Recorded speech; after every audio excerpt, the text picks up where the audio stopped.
এখন যদি আমি আপনার রাজনৈতিক ক্যারিয়ার নিয়ে কথা বলতে চাই, আপনি একজন শিক্ষক, গবেষক এবং পাশাপাশি আপনি একজন রাজনীতিবিদ, রাজনীতি করছেন। সো রাজনীতির পথে কি কি চেঞ্জ এখন দেখতে পাচ্ছেন? কোন কোন জিনিসগুলো আপনাকে এখনো ভাবায়? এবং আপনার কাছে যদি এমন কখনো হয় যে আপনার কাছে ওই পাওয়ারটা এসছে বা আপনি একজন পার্লামেন্টের একজন মেম্বার হলেন, so what you want to change, যে জিনিসটা চেঞ্জ হলে বাংলাদেশের রাজনীতি প্যাটার্নটা চেঞ্জ হইতো, আর একটু মানে সংযুতপূর্ণ হইতো, ব্যাপারটা এমন হতো না যে হচ্ছে জাস্ট ক্ষমতায় কেউ বসলো সাথে সাথেই হচ্ছে তার বিরুদ্ধে আন্দোলন করা দরকার, আমরা আন্দোলন করা শুরু করে দিলাম। হ্যাঁ, মানে রাজনীতি টোটাল জিনিসটা আপনার কাছ থেকে আমি একটু জানতে চাচ্ছি। তার আগে একটু আপনার ব্যাপারে একটা আমি কমেন্টস দিই, সেটা হচ্ছে আপনি কিন্তু মানে প্রশ্ন করায় বেশ পারদর্শী। মানে একটা প্রশ্ন করতে যেয়ে কিন্তু একসাথে মানে 10-12টা কোশ্চেন করে ফেলেন। আমার হাতে যদি সময় একটু বেশি থাকতো তাহলে আমি হচ্ছে অনেক করতাম, বাট ইয়েস আই নো। তাহলে ফার্স্ট যেটা সেটা হলো যে দেখেন, রাজনীতি একজন তরুণ রাজনীতিবিদ হিসেবে আমি যেটা বলতে পারি সেটা হলো যে শুরুতে যেমন আমার রাজনীতির যেটা হিস্ট্রি সেটা হলো যে আমি ঢাকা বিশ্ববিদ্যালয়ে যেদিন প্রথম ভর্তি হয়েছিলাম কার্জন হলে, মানে ফর্ম পূরণ করেছিলাম, মানে ভর্তি হওয়ার ফর্ম, আমি সেই দিনই আসলে ছাত্র দলের মিছিলে চলে গেছিলাম। আমি জানি না আমি বুঝে গেছি নাকি না বুঝে গেছি, তবে আমি চলে গেছিলাম। তো সেখান থেকে আমার রাজনৈতিক জীবন শুরু, সেই ফার্স্ট ইয়ার মানে ক্লাস শুরু হওয়ার আগ থেকে। তো সেখান থেকে অনেক চড়াই উতরাই পেরিয়ে আজকে এই পর্যন্ত।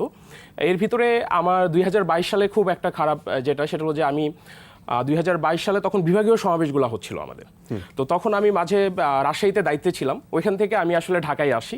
ঢাকায় আসার সেটা ছিল 7ই ডিসেম্বর 2022, এসে আমি অ্যারেস্ট হয়ে যাই এরপরে দীর্ঘ 3 মাসের। তো এটাতে আমার অনেক বেশি ক্ষতি হয়ে গেছে। এক্স্যাক্টলি সেটা হলো যে আমি 2টা স্বনামধন্য মানে অ্যাডমিশন টেস্ট কোচিংয়ের সাথে যুক্ত ছিলাম, আমার নিজস্ব লেখা বই ছিল, বাট এগুলো প্রত্যেকটা জায়গা থেকে। আমি একটা ইউনিভার্সিটিতে পার্ট টাইম টিচার ছিলাম, প্লাস একটা কলেজে আমি পার্ট টাইম টিচার ছিলাম। এই সবগুলো জিনিস কিন্তু আমি অ্যারেস্ট হওয়ার পরে সব কিছু আমার হাত থেকে চলে যায়। তো এটা ছিল আমার মানে অনেক কিছু হারানোর গল্প। আর এরপরের প্রশ্ন আপনি যেটা করেছেন যে এখন আপনি, তো 5 তারিখের পরে মানে 5ই আগস্ট আমরা যেটা বলি, এটার পরে আমার রাজনীতিতে যেটা আশা ছিল যে আমাদের রাজনীতিতে নোংরামি জিনিসটা বাদ হয়ে যাবে, যেটাকে আমরা নোংরামি ওয়ার্ড যেটা বলি আর কি। তো এখন আমরা যেটা দেখতে পাচ্ছি যে বাক স্বাধীনতার নামে এই নোংরামি ওয়ার্ডটা আরও বেশি বেড়ে গেছে। আমাকে এটা সবচেয়ে বেশি ভাবায় এবং সবচেয়ে বেশি কষ্ট দেয় যে আপনি যে কোনো দলের সাপোর্ট হতে পারেন যদি সেই দলটা নিষিদ্ধ দল না হয়ে থাকে, বাট যেটার আপনার আছে সেখানে আপনি যে কোনো একটা দলের আপনি সাপোর্ট করতেই পারেন।